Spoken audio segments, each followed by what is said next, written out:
ചില ക്ഷേത്രങ്ങളിൽ പ്രധാന പ്രതിഷ്ഠയേക്കാൾ പ്രാധാന്യം ചിലപ്പോൾ മറ്റേതെങ്കിലും ഒരു പ്രതിഷ്ഠയ്ക്കായിരിക്കും.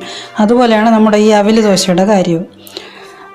അവിൽ പേരിനെ ചേർക്കുന്നുള്ളൂ എങ്കിലും പേരടിച്ച് മാറ്റിയത് അവിൽ തന്നെയാണ്. അവിൽ ദോശ എന്നാണല്ലോ അറിയപ്പെടുന്നത്. അപ്പോൾ ഇതിന് 1 കപ്പ് പച്ചരിക്ക് 1/2 കപ്പ് ഉഴുന്ന്, 1/4 കപ്പ് അവിൽ, പിന്നെ 1/4 ടീസ്പൂൺ ഉലുവ. ഈ റേഷ്യാണ്. അവിൽ കൂടിപ്പോണ്ട. അവിൽ കൂടിപ്പോയാൽ ഇത് ഒട്ടിപ്പോലുട്ടാപ്പി ദോശ ആയിപ്പോവും. അപ്പോൾ അവിൽ പോകെയുള്ള ബാക്കി എല്ലാ ഇൻഗ്രീഡിയൻസും 6-7 മണിക്കൂർ നമ്മൾ കുതിർക്കേണ്ടതുണ്ട്. കട്ടി അവിലാണെങ്കിൽ അരയ്ക്കുന്നതിന് 1/2 മണിക്കൂർ മുൻപ് ഒരല്പം വെള്ളം ഒഴിച്ച് കുതിർക്കാൻ വയ്ക്കുക. പേപ്പർ അവിലാണെങ്കിൽ 1/4 മണിക്കൂർ.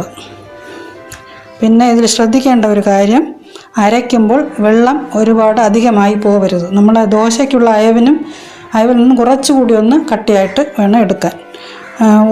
ഒഴിക്കുമ്പോൾ ഒന്ന് നേർപ്പിച്ച് ഒഴിക്കുക.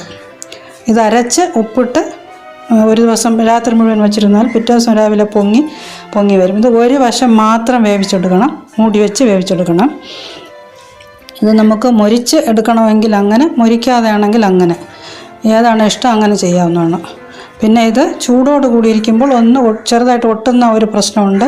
അത് തണുത്ത് കഴിയുമ്പോൾ മാറും. അതുകൊണ്ട് അത് ഭയപ്പെടേണ്ട കാര്യമേ അല്ല. ഇതിന് സൈഡ് ഡിഷ് എല്ലാ മസാലക്കറികളും ഉപയോഗിക്കാം, ചട്നിയും ഉപയോഗിക്കാം. വളരെ രുചികരവുമാണ്. ഗസ്റ്റൊക്കെ വന്നു കഴിഞ്ഞാൽ വയ്ക്കാൻ പറ്റിയ ഒരു ദോശയാണ്. കാരണം പെട്ടെന്ന് നമുക്ക് വേവിച്ചെടുക്കാൻ പറ്റും. അപ്പോൾ ഇത് പരീക്ഷിക്കാം.